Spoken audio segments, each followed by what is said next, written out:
The winner 2014 Telstra Micro Business Award. The winner is Urban Escape.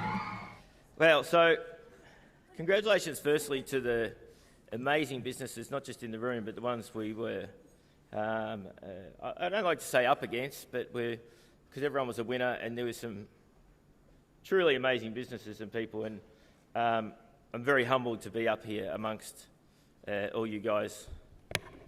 So thank you. I find it a lot easier to talk about my amazing team, our business, our belief system than I do about maybe myself and my own challenges. So, as I've been told or helped out today by Barbara, to try to implement a little bit of the story which got us here. So bear with me for just a second so I can share a little bit of the challenges which I'm sure a lot of you also face. So 16 years, 14 weeks, 6 days, and around about 8 weeks ago, my world changed. And so for the people that are working that out, that was Anzac Day in 1997.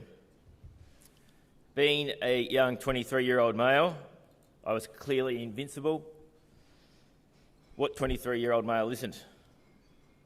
However, in training for the Australian Championships in inline skating rollerblading, I fell while performing a trick, and it was from 20 feet.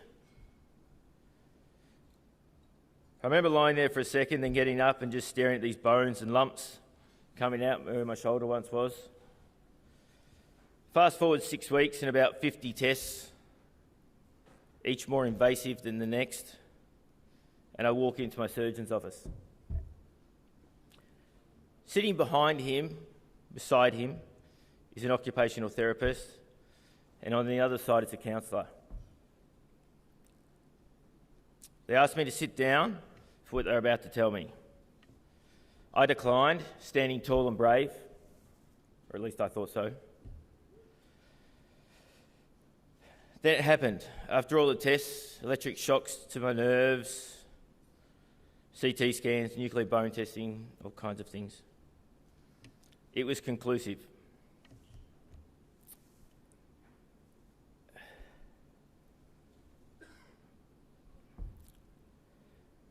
My arm was dead.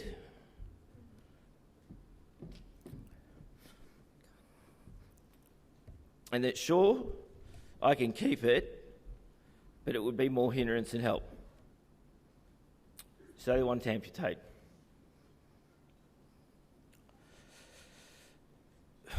I felt like I'd been kicked in the guts by a horse, literally.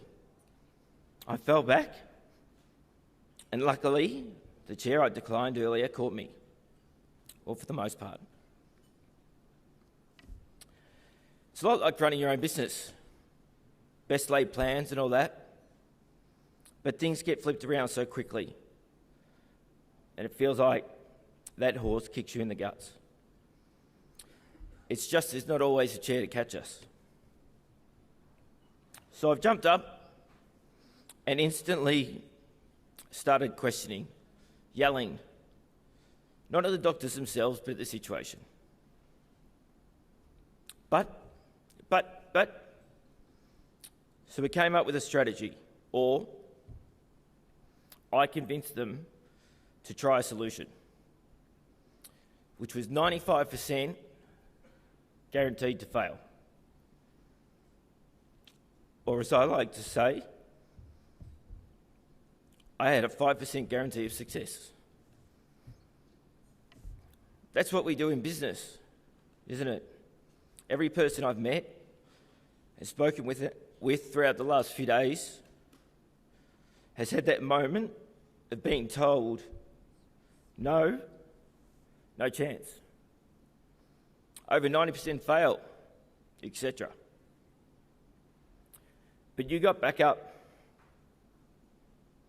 You found a solution.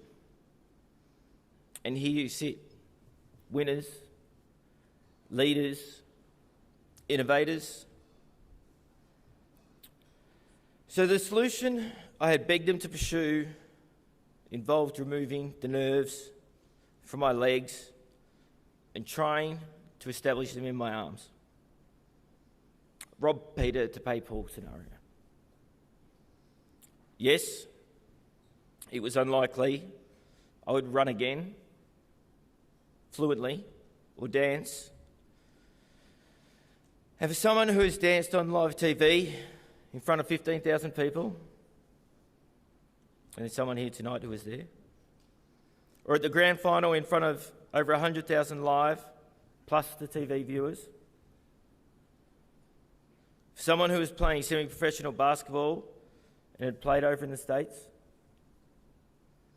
not running or dancing was a big deal. And not only that, but at best, it would take at least 7 years to graft properly, if, and a big if, at all. Is it worth it? I mean, why risk all this for a less than 5% chance of using my arm?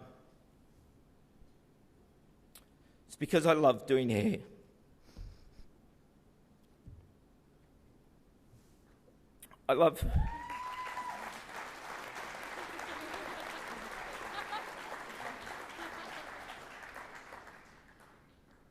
I genuinely love the fact I get the opportunity to help people feel better about themselves. Because I love that. And I love my job so much that I was willing to risk everything else just for that one thing.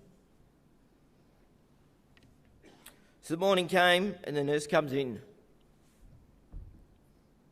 I have to shave your shoulder to prepare you, she says. So away I go and I prep the shoulder. Oh, and the leg, she says. Now I don't know why, but I just wouldn't do it. It's a bit like Kentucky John from today said in his very inspirational speech. It is that uncompromising belief in oneself. All I remember is waking up, looking down, seeing my leg wasn't shaved. I smiled and passed back out. A year later, I won Young Australian Hairdresser of the Year. And then we fast forward almost 20 years. How does this relate? Every person in this room has faced up to enormous challenges. Things you wouldn't wish on your worst enemy, but you didn't just sit down and give up. You sacrificed, you fought, you won. Thank you to Vanessa, my never-ending support.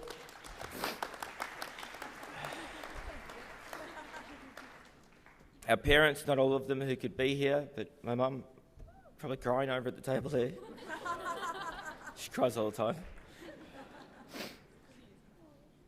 Richie and Gloria, who had the unending faith in me from the start. Thank you. Dane, he's just here for his looks. He helps us out, his moral support. A couple of people that couldn't be here, Jenna and Amy, other members of our team. And I thank you all for giving us such a bright and exciting future. I mean, how good is it to be your own boss? We get to choose which 16 hours of the day we work.